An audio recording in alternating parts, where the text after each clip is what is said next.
Good morning, everyone, and thank you for tuning in to the latest Hurricane Tracker app video update recorded Wednesday morning, October 5th, 2016.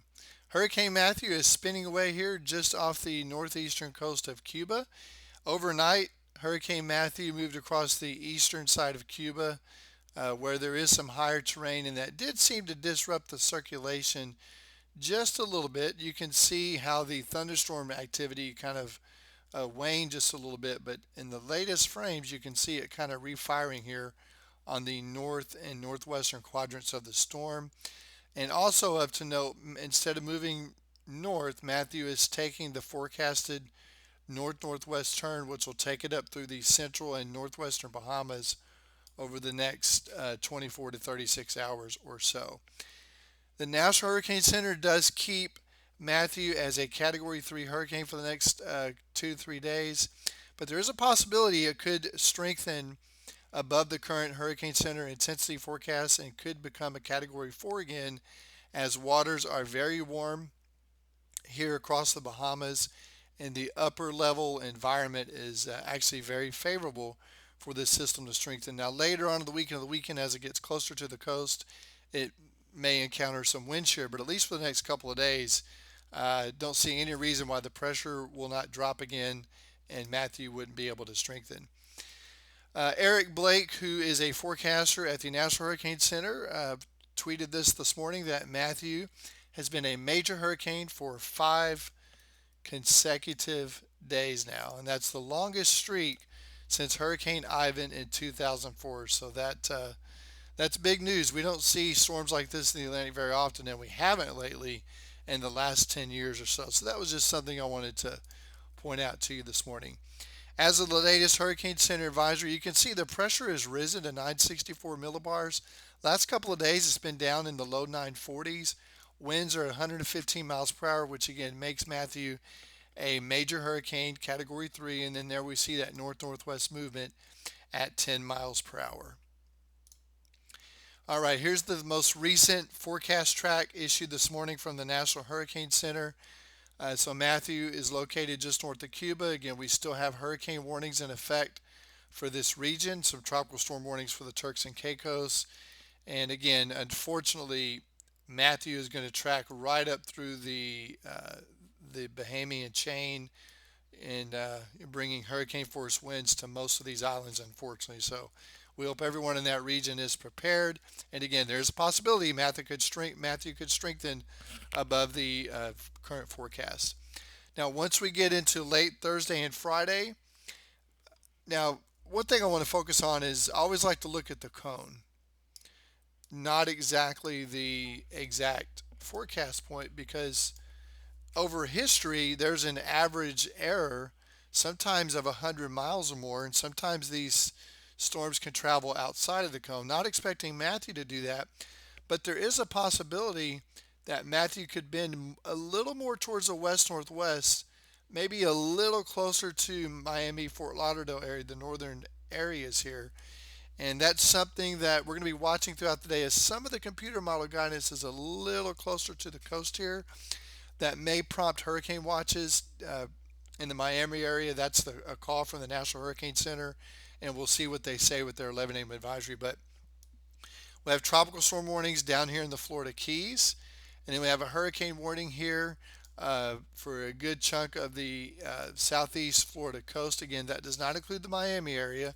The Miami area for now is mostly under the tropical storm warning, but areas just north of there are under a hurricane warning, including Lake Okeechobee.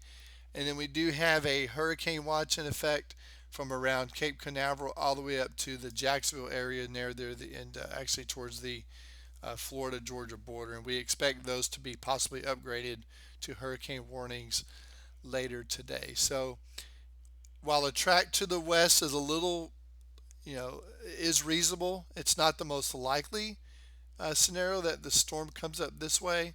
But even if the system does not make landfall, there will still be direct impacts because this is a large storm and it does have a large wind field, and hurricane force conditions should be confined to within maybe 20, 30 miles of the coast, and then even farther inland, possibly into the Orlando area, Gainesville. we could definitely see tropical storm conditions. So it will be a big, high impact event. Prepare for power outages. If you're along the coast, prepare for hurricane conditions. Make sure you have non-perishables, water, charge up your phones, maybe grab a portable charger.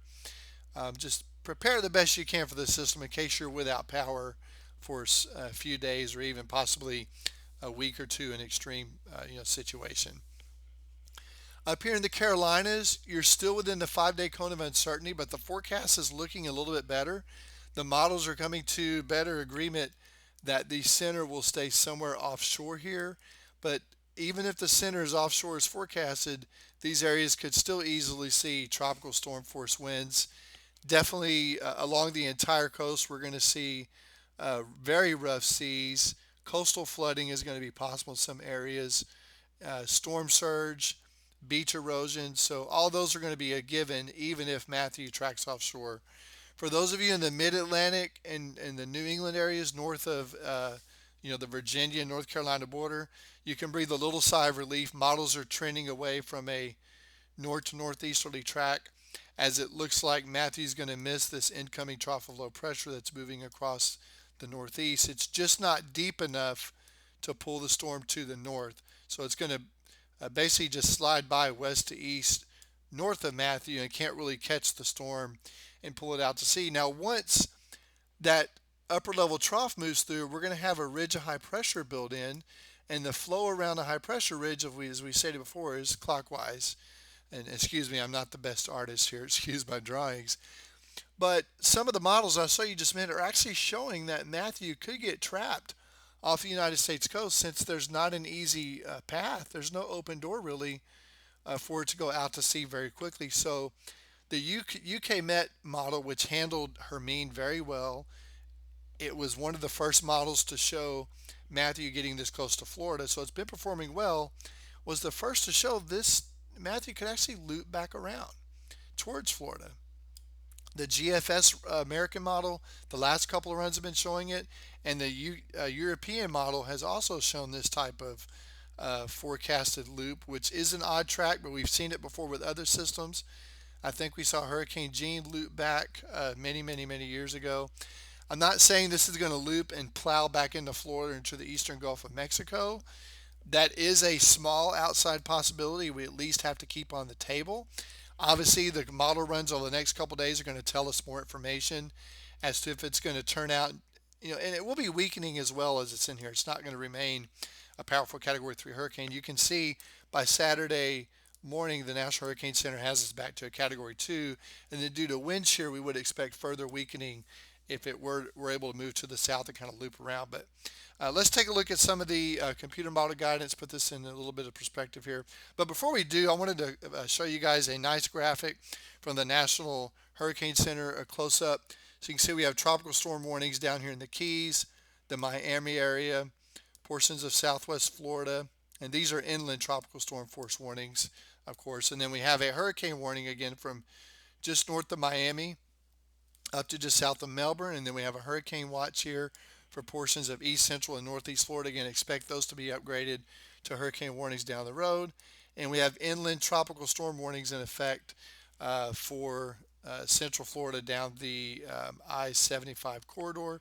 Orlando, you would probably see it's a 50, 60 mile per hour tropical storm force winds. Of course, if the storm were to take a more westerly track and come on shore, you could definitely see hurricane force winds. But right now for the Orlando metro, your chances of seeing hurricane force winds are less than the Jacksonville area, where Jacksonville would be closer to the center of the storm as it passes to the east later this week. And let's go ahead and take a look at the latest computer models here. So this is the GFS. I'm going to put it in motion. This is the most recent run. Watch how it gets ever so close to the Florida coast, maybe even a landfall. The GFS is showing. And then you can see here this ridge of high pressure that's trying to build in on top of it, forcing it to the south. And then in this extreme case of the GFS, it shows it looping back around and getting very close and definitely impacting South Florida again. Now this was the GFS run from overnight 0Z, and it also showed the same thing. Let me show the European model from overnight. It also shows a loop. See that? It doesn't show it getting as far west as the GFS does. It doesn't even make it to the Bahamas, and then from there it kind of lifts out to the north. Let's look at the Canadian model. Not usually very reliable, but even the Canadian model, it's taking it out to sea. It's showing enough of a weakness, but again, I would disregard that model at the moment. So yeah, definitely Matthew is a storm we're going to have to keep our eye on. You can see if the GFS forecast is even close to being right, and again the UK Met model has been showing a similar track as well. We could still be talking about Matthew here through mid-month, October 11th. So this is something we're going to be watching very closely. We thank you so much for using the Hurricane Tracker app. And again, those of you here along the Florida coastline, you know, definitely we hope you're prepared. Take this time the next couple of days before Matthew gets closer to stock up and definitely prepare for hurricane force conditions if you're right along the coast. Those of you in the Carolinas, don't take your eyes off the storm yet. You could still see tropical storm conditions, or we could still see maybe the high pressure not be strong enough, the trough of low pressure be a little stronger, and it could come closer to the coast. So we'll keep you updated. I'll stop rambling on here. Thank you for using our service and have a great day, everybody.